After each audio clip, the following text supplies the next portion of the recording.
इस क्वेश्चन में आपको बहुत सारे फंक्शंस इन्होंने दे रखे हैं, F1, F2, F3, F4 इस तरह से सारे डिफाइंड हैं यहाँ पर। और पूछ क्या रहा है, सबसे पहले वहाँ जाते हैं कि वो फंक्शंस की कॉन्टिन्यूटी, ओके, सारी बातें वो x इज इक्वल टू 0 पे पूछ रहा है। कॉन्टिन्यूस है कि नहीं, डेरिवेबल है कि नहीं, डेरिवेटिव कॉन्टिन्यूस है कि नहीं, ये सारी बातें। तो चलिए वन बाय वन हम लोग फंक्शंस को देखते हैं। सबसे पहले क्या चेक करना चाहिए हमें, कॉन्टिन्यूटी, है ना, 0 पर कॉन्टिन्यूटी चेक करनी चाहिए। तो बेसिक डेफिनेशन से आपको क्या पता है, आपका फंक्शन 0 पर कब कॉन्टिन्यूस होगा, जब आप ये शो कर दो कि limit x goes to 0 f of x is equal to f of 0, है ना, ये शो कर दिया तो आपका फंक्शन हो गया कॉन्टिन्यूस। तो चलिए लग जाते हैं, पहला क्वेश्चन उठाते हैं। तो पहले में सबसे पहले आप बताइए what is f1 of 0। f1 of 0 में आप x की जगह 0 रख देते हो, क्या आता है आपके पास, e to the power 0 is 1, 1 minus 1 0, sine 0 is 0, so 0 आ गई आपकी वैल्यू। अब दूसरा काम करिए, आप लिमिट वैल्यू निकालिए x goes to 0 f1 of x, है ना। क्या करते हो आप, अगर सब्स्टिट्यूशन से कोई परेशानी नहीं होती है तो हम लिमिट निकालने में सब्स्टिट्यूट कर देते हैं।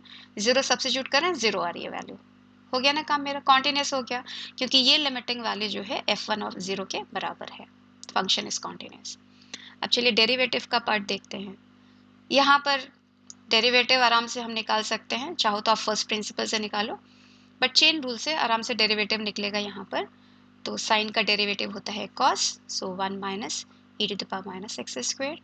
चेन रूल से आप क्या करोगे, इसका डेरिवेटिव निकालोगे, है ना, what do you get, 1/2 under root 1 minus e to the power minus x square. अब क्या करोगे, इसका डेरिवेटिव निकालोगे, है ना, तो minus e to the power minus x square. अब क्या करोगे, इसका डेरिवेटिव, है ना, तो -2x, चेन रूल लगा रहे हैं, है ना, ये आ गया। अब देखो सब चीज़ पे डिफाइंड है ना, कहाँ पे ये डिफाइंड नहीं है, जब आपका डिनोमिनेटर 0 को जा रहा है ना, तो जब भी आपका E to the power minus x square 0 होगा आपको परेशानी होगी, आपका फंक्शन डेरिवेबल नहीं होगा। तो यहाँ से क्या आता है आपके पास कि E to the power minus x square is equal to 1, that means at X is equal to 0 your function is not derivable. ठीक है, तो कॉन्टिन्यूस तो है बट डेरिवेबल नहीं है, तो कौन है ये, देखिए इसको मैच हो गया, continuous but not differentiable eight 0। दूसरा फंक्शन देखें, तो दूसरे फंक्शन में भी सेम काम करते हैं, पहले कॉन्टिन्यूटी चेक करेंगे फिर डेरिवेबिलिटी चेक करेंगे। तो कॉन्टिन्यूटी के लिए बताइए व्हाट इज f2 ऑफ 0, सारी बातें 0 पे करनी है, ओके, 0 पर तो इन्होंने दे रखा दैट इज 1। अब लिमिट भी निकालना है, limit x goes to 0, what is your f2x। ठीक है, अब आप यहाँ पे देख रहे हो कि फंक्शन में मॉड्यूलस है ना, तो मॉड्यूलस है तो डिपेंड करता है आपका पॉजिटिव है कि नेगेटिव है। तो हम अब लेफ्ट और राइट हैंड लिमिट से काम चलाना पड़ेगा।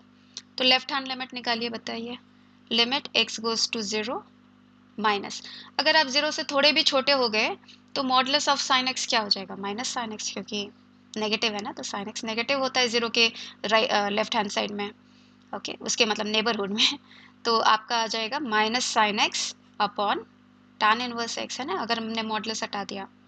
अब इसका लिमिट आप कैसे निकालते हो, इसका लिमिट आप ऐसे निकालते हो ना कि साइन x बाय x आपको पता है कि लिमिटिंग वैल्यू इसकी 1 है ना, आपको tan inverse x by x की वैल्यू भी पता है, लिमिटिंग वैल्यू 1, दोनों 1 है। ठीक है, तो अगर आपने लिमिट रख दिया तो ये माइनस से आपको -1 आ गया। ठीक है, अब बताइए, अब फंक्शन वैल्यू और लेफ्ट हैंड लिमिट ही इक्वल नहीं है, तो फॉरगेट अबाउट कि राइट हैंड के बराबर होगा कि नहीं, डजंट मैटर, ओके। तो इसका मतलब आपका फंक्शन कॉन्टिन्यूस भी नहीं है। चाहो तो अगर आपको निकालना हो फॉर कंप्लीटनेस से, लेफ्ट राइट हैंड लिमिट भी निकाल लो और उस जगह पे आपको 1 मिलेगा, क्योंकि यहाँ पे positive sine X upon X आ जाएगा। ठीक, तो आपकी लिमिट ही नहीं एग्जिस्ट कर रही है, ठीक है, फंक्शन आपका कॉन्टिन्यूस नहीं है। तो क्या आ जाएगा आपके पास, f2 is not continuous at x is equal to 0। तीसरा फंक्शन देखते हैं, यहाँ पर मैंने अलग से लिखा, ये तीसरा फंक्शन है, इसका फंक्शन देखते हैं। अच्छा, तीसरे फंक्शन के लिए आपके पास ग्रेटेस्ट इंटीजर है, देखिए जो ब्रैकेट है ना, that is your greatest integer function, ये वाला sine of log of x plus 2, ठीक है, ये ग्रेटेस्ट इंटीजर फंक्शन। अब हम क्या सोचते हैं, हम सोचते हैं ना कि ये जो साइन है ग्रेटेस्ट इंटीजर के फंक्शन में, साइन जो है सारी वैल्यूज -1 और 1 के बीच में लेता है, बट हमें क्या पता चलेगा, कौन डिसाइड करेगा, x डिसाइड करेगा ना कि ये पूरी चीज़ मेरी क्या क्या वैल्यू ले रही है। तो हम चलते हैं इसके डोमेन में कि मेरी x बस, मेरा x जो है बस इतनी ही वैल्यू ले रहा है, तो हम लिख लेते हैं कि मेरी x क्या क्या वैल्यू ले रहा है। तो ओपन इंटरवल है, देखो, तो आपका x जो है वो -1 और क्या e to the power pi by 2 -2 के बीच की वैल्यू ले रहा है।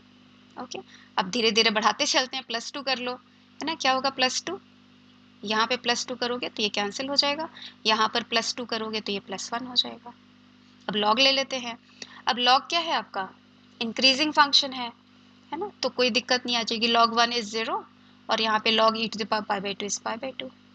देन आप साइन ले लोगे, साइन भी इस इंटरवल में इंक्रीजिंग है, तो इनइक्वालिटी में कोई चेंज नहीं होगा, तो साइन ले लिया, what is sine pi/2, 1 and sine 0 is 0। देख लिया, ये जो अंदर वाली चीज है ये 0 और 1 के बीच में लाई कर रही है ना। अगर अंदर वाली चीज 0 और 1 के बीच में लाई करती है तो क्या होगा, उसका ग्रेटेस्ट इंटीजर 0 हो जाएगा। दैट मीन्स आपका फंक्शन जो है वो एक कांस्टेंट फंक्शन है 0। अब आप जो जो बोलो कि ये कॉन्टिन्यूस है, डिफरेंशिएबल है, डेरिवेटिव भी कॉन्टिन्यूस है ना, 0 पर सब कुछ है इसका, क्योंकि ये कांस्टेंट फंक्शन है। तो कौन सा ऑप्शन है आपके पास, ये वाला, फोर्थ वाला, differentiable eight 0 and it's derivative is continuous at 0, है ना। और भी बहुत कुछ है बट यहाँ के लिए यही मैच हो रहा है।